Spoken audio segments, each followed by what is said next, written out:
While these two words are overused and probably somewhat cliche, they are also quite appropriate.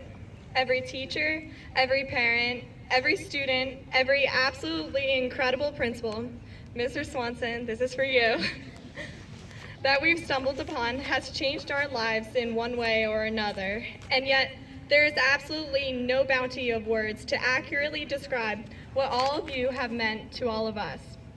All I can say on behalf of the class of 2017 is thank you. Looking back, there's so much to remember. We can reminisce on the beloved elementary school field days, to the frantic moments of searching for a partner for square dancing, to our New York and Six Flags trips in Lincolnville. Oh, wait a second, never mind. Most of us can think back to the sheer wonder of choosing our classes, or struggling to use our locks for the first time, or flunking our first assignment, probably in Mr. Sorgel's class if we're being honest. We'll remember that glorious day the pipe decided to burst, prom, on a Monday, and maybe how great Mr. Shanik is at headstands, or how we'll never be tough enough for Mr. Kelly. But memory's a funny thing. Standing here today, I'm positive there is immensely more I can recollect. I've forgotten than I can recollect.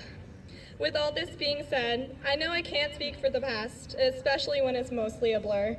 And I can't speak for the future because, unfortunately, humanity is not quite that advanced yet, unless the government is hiding something, of course. We can never be so sure. However, I will speak for the present. Her dad works for the FBI. We hear a lot about this thing called passion, happiness, and it usually relates in some way to finding your passion. But is there anyone sitting here who actually knows with 100% certainty exactly what that means?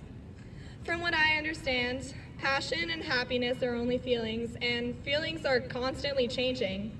Sometimes it's easy to get caught up in this be-all and end-all idea that success is only achieved when you discover your one true passion, and it's absolutely terrifying. Instead of putting life on pause to search for passion or what makes you happy, my advice to you is to just do. Just do. Don't wait for something to align with what you prescribe as passion. The plain fact is, you can't create your life first and then live it. You create it by living it. I choose to believe passion is whatever you devote your whole self to at any given time.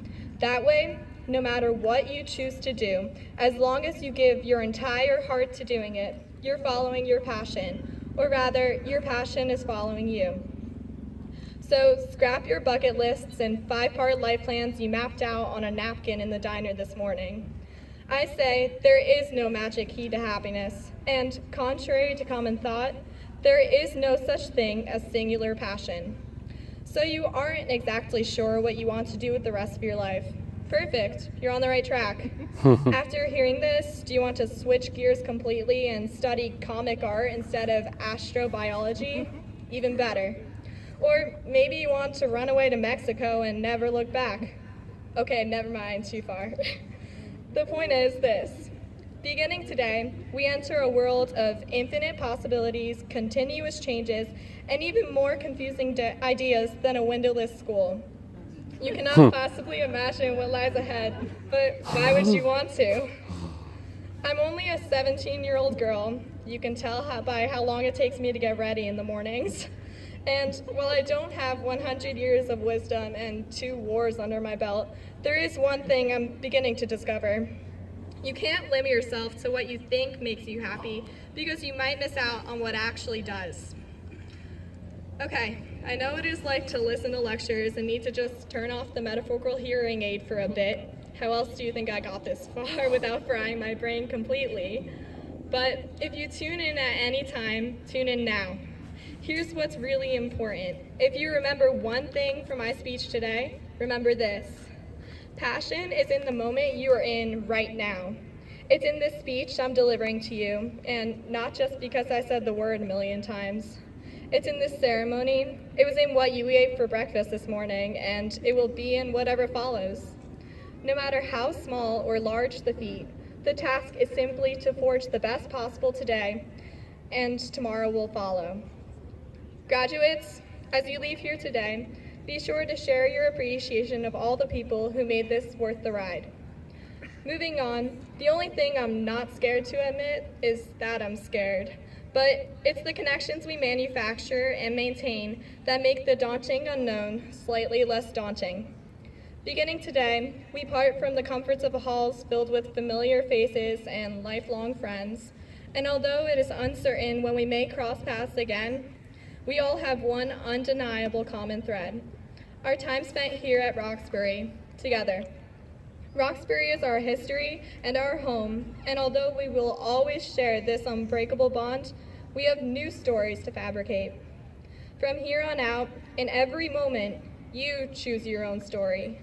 Today begins the journey as we build our novels chapter by chapter, page by page, word by word.